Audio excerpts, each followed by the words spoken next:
Welcome to my channel Road twist.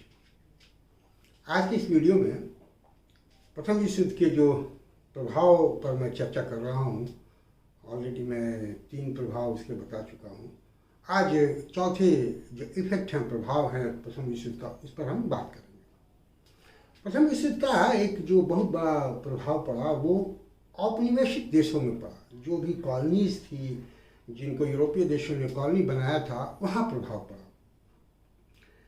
जिस तरह से प्रथम विश्व युद्ध में स्वतंत्रता और समानता की नारा दी गई थी, साम्राज्यवाद के खिलाफ एक नारा दी गई थी मित्र देशों के द्वारा, तो जितने भी औपनिवेशिक देश थे, वहाँ के जो लोग रहने वाले थे, जो वहाँ की जनता थी, उनके मन में एक विचार आया कि शायद प्रथम विश्व युद्ध के बाद स्वशासन का अधिकार उनको मिलेगा। तो एक तरह से एक उम्मीद की किरण उपनिवेशों में जगी। जितने भी उपनिवेश थे और वहाँ के लोगों को लगा कि शायद हमारे जो बुरे दिन हैं या साम्राज्यवादी जो शोषण हमारे ऊपर हो रहा है, वो शोषण अब शायद समाप्त हो जाएगा। लेकिन जैसे ही प्रथम विश्व युद्ध समाप्त हुआ, वैसे ही फिर से जो यूरोपीय ताकतें थी या औपनिवेशिक देश जितने भी थे जिन्होंने उपनिवेशों की स्थापना की थी, उनके रवैया में बदलाव आ गया। और जिस तरह से पुराना रिश्ता उनका उपनिवेशों के साथ था और जिस प्रकार से वो शोषण करते थे, उनके अधिकारों को छीनते थे, वही रवैया फिर से अपनाना शुरू कर दिया। जिसका नतीजा यह हुआ कि जो कॉलोनीज में लोग रहते थे, उनकी उम्मीदों पर पानी फिर गया। अगर हम भारत की ही बात करें तो प्रथम विश्व युद्ध में भारत के लोगों ने भी बढ़ चढ़कर ब्रिटेन का साथ दिया था।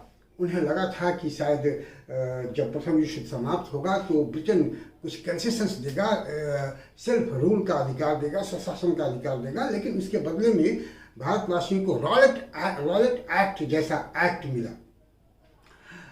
जलियांवाला बाग कांड हुआ। तो जो एक क्रिमिनल फेस था औपनिवेशिक देशों का, या जो उनके अंदर की जो मंशा थी, वो फिर से सामने आ गई कि अभी भी वो कॉलोनी के लोगों को वो अधिकार देने के पक्ष में नहीं है जिसकी बातें प्रथम विश्व युद्ध में की गई थी।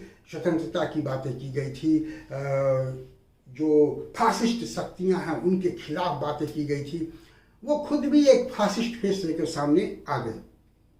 नतीजा ये हुआ कि विभिन्न देशों में स्वतंत्रता संग्राम शुरू हो गया और जो यूरोप के जो लोग थे, जो शासन कर रहे थे, उनको हर कॉलोनी में स्वतंत्रता संग्राम का सामना करना पड़ा, संघर्ष करना पड़ा। एक दूसरी बात ये हुई कि 1917 में रूस में बोल्शेविक क्रांति हो गई और जो रूस खुद पहले एक साम्राज्यवादी देश था, अब वो साम्राज्यवाद के खिलाफ हो गया था बोल्शेविक क्रांति के बाद। और जितने भी उपनिवेश थे उनको वो समर्थन दे रहा था। उसने कॉमिंटर्न नाम की एक संस्था बनाई। उस संस्था का काम ही था कि जितने भी उपनिवेश हैं जो यूरोपीय देशों के खिलाफ स्वतंत्रता संग्राम लड़ रहे हैं, उनको समर्थन देना।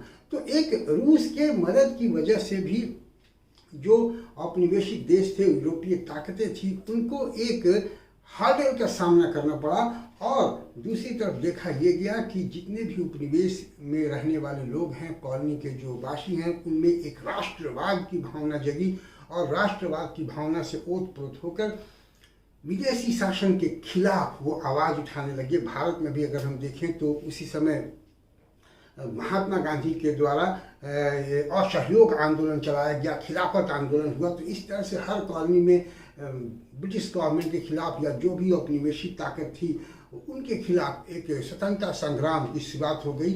और ये इस बात को दर्शाने लगा कि धीरे धीरे जो कॉलोनीज है उस पर जो यूरोपीय ताकतों का वर्चस्व है, वो धीरे धीरे वर्चस्व अब समाप्त हो रहा है। हालांकि उसके बाद भी बहुत दिनों तक कॉलोनी उनके अंतर्गत रही, उनके कंट्रोल में रही। लेकिन जो पहले का एक रिश्ता था, जो पहले का एक कंट्रोल था और जिस तरह से एक्सप्लॉयटेशन था कॉलोनी के लोगों का या कॉलोनी के रिसोर्सेस का, उस तरह का एक्सप्लॉयटेशन करने की स्थिति में अब यूरोपीय देश नहीं रहे।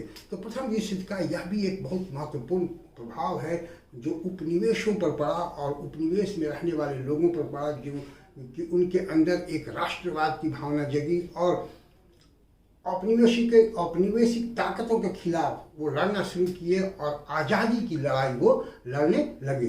तो हम कह सकते हैं कि प्रथम विश्व युद्ध के बाद एक आज़ादी का जो कंसेप्ट है वो लोगों के अंदर आया और वही परिणति धीरे धीरे बाद में ये देखा गया कि ये सारे उपनिवेश धीरे धीरे आज़ाद होने लगे। तो आज के इस वीडियो में इतना ही, प्रथम विश्व युद्ध के प्रभाव के रूप में। उम्मीद है कि आपको ये अच्छा लगा होगा, और अच्छा लगे तो आप इसको देखिए, अपने दोस्तों को सजेस्ट करें और मेरे चैनल को सब्सक्राइब करें। अन्य जो मेरे वीडियो हैं उनका लिंक सब्सक्रिप्शन में दिया हुआ है, आप उसे भी देखिए। मुझे उम्मीद है कि वो भी आपके लिए हेल्पफुल होगा। Thank you for watching me. See you again with a new video.